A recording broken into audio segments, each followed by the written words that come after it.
چگونه از برنامه هوش مصنوعی چت جی پی تی در ورد استفاده بکنیم و برنامه چت جی پی تی را چه رقم در ورد اضافه بکنیم.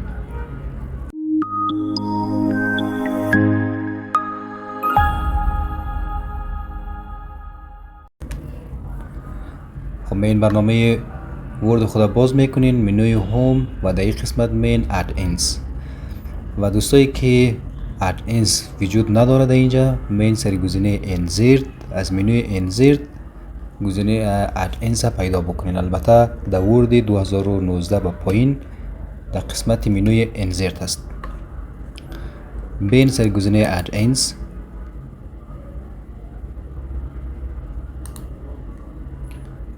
و در این قسمت سرچ باکس زمانی که باز شد نوشته میکنین که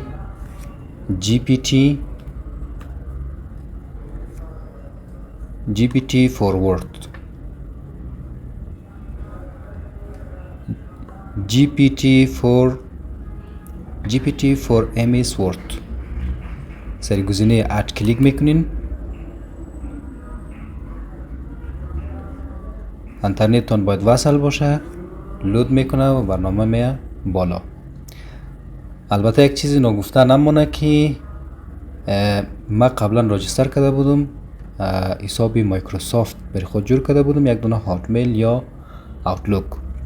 شما هم در قدم اول برین یک هاتمیل یا اوتلوک جور بکنین، باز بین از این طریق در اونجا لوگین شوین، باز برنامه چت جی پی تی شما در اینجا اضافه میشه و وصل میشه. مثلا ما در اینجا سرچ میکنم که مقاله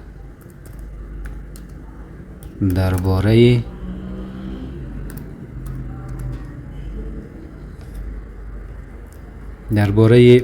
اقتصاد.